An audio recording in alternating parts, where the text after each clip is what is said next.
Welcome to the Adventures in Alchemy podcast, where we share tips, techniques, and true stories to support you in using the law of attraction and alchemy to create magic and live the life of your dreams.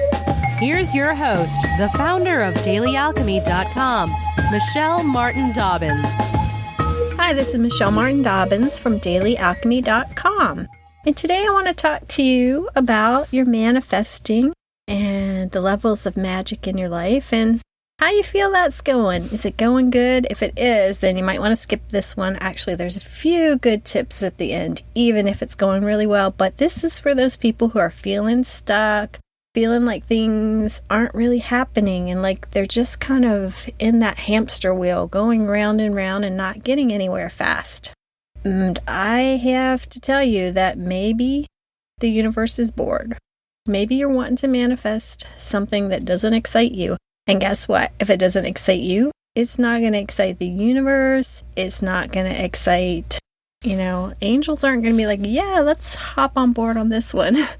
If you're not excited, the vibe is not going to be high for what you're doing. So I want to give you 3 tips on ways to excite yourself and the universe and kind of get things moving again. And the first 2 are really geared more towards people who are stuck a little bit. And the third one is great for anyone.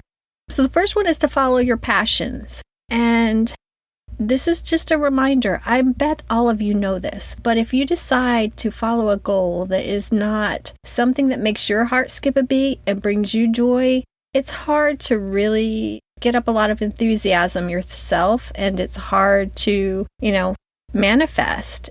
It's a drudge because it doesn't light you up. And I know a lot of us do this, and we might tell ourselves stories. I mean, maybe your parents wanted you to be a lawyer, so you go to law school while all along you want to work with little kids or whatever. You have to follow your dreams. And, that doesn't mean that we necessarily throw everything out. I mean, some of us have responsibilities. We have kids and stuff or whatever that we need to take care of, and we can find a way to experience and bring our dreams into our lives on different levels and meet our responsibilities. I promise, it is doable. I have 4 kids. My husband and I run a heating and air conditioning business, and I do this. Why do I do this? At this point in time, it's definitely not because it makes me any money. In fact, I spend more money doing this than I make. Why do I do it? Because I love it, because it makes me happy, because it lights me up, because I get letters and emails from people who have lives I've touched, because people send me posts on my Facebook page and tell me thank you. But most of all, it's not somebody saying thank you, but it's like my bliss, my joy. I love this. I love working to have a more magical life, noticing the magic in my life, and I love sharing with other people how that works for me and learning how it works for them and trying to be helpful and just having that kind of a community. I love it. So I find time for it. But I also have to find time for other things, so it all works out. But if you're not doing at least one thing that lights you up, find a space for it in your life. It doesn't necessarily even have to be your job. It can be a hobby or, whatever. But find some aspect of life that lights you up and make time for it. Because if you're not following your dreams and your passions and savoring your life, it's going to be a long, boring life. And that's no fun. I've seen some people in their 80s and 90s who still have just like so much joy, so much enthusiasm, and they're just going out and living and experiencing. And you can do that too. And, don't think that they started that when they retired, because I'm pretty sure they didn't, because I know a lot of retired people who just kind of sit around and gripe about how bad things are. So, it's kind of like the Abraham quote, there is no happy ending to an unhappy journey. I mean, your life is a journey, so enjoy it. Okay, I'm going to get off that soapbox now and go to step number 2, or tip number 2, which is to take inspired action. You don't have to know how to get all the way to your goal, but take every little step that you can. And, usually one step leads to the next step, and sometimes you're going to get help along the way. But if you get inspiration to act, do it and see what happens. Because when you take that one step out to meet the universe comes back and helps you. So take the step, even if it's a scary step. And tip number 3, do things differently. And this goes for anybody, even if life is going pretty good and you're working on things that are passionate for you. Sometimes it's just cool to shake things up and try something new. Leonie Dawson has a yearly workbook for people to kind of plan out their goals for the year, for their life and their business if they own a business. And I love she has a place where you list 100 things that you're going to do that year.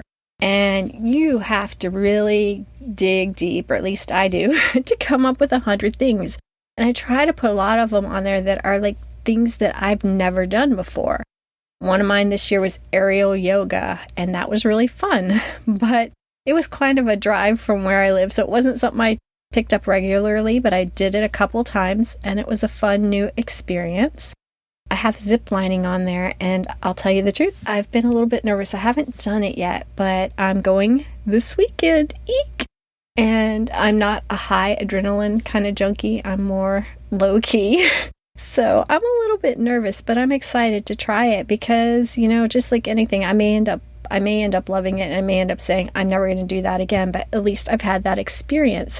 And when we have new experiences, I think, and I'm sure scientists will back me up, but I don't have any of that data with me here now, but you're creating new neural pathways in the brain, you're shaking things up, and that's good. That's going to add more magic to your life. That's going to make it easier to manifest because you're going to be raising your vibration because you're trying new things and you're opening up your comfort zone and spreading your wings more. So I highly suggest try something that you've never done before. And I mean, there's so many cool new things to do as far as like I've seen, there's the aerial yoga. I thought that was really neat. And, have you tried acupuncture? Have you gotten someone to do a Reiki treatment on you? Have you had crystal healing? Have you went whitewater rafting? Have you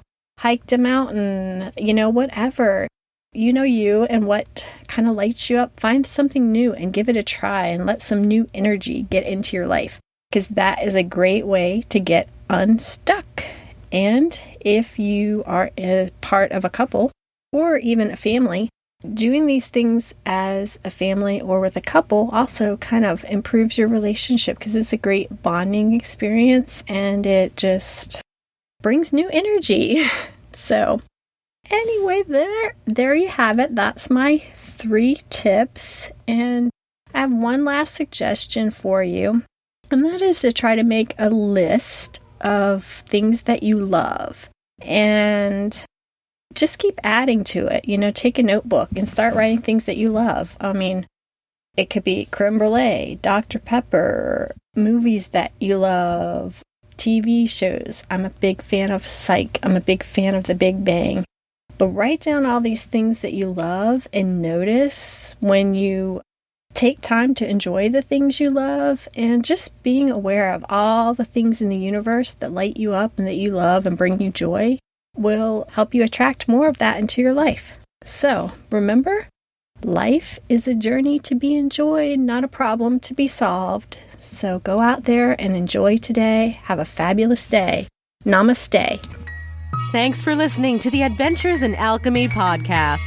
Connect with me on thedailyalchemy.com or Facebook at facebook.com/Michelle Dobbins, author.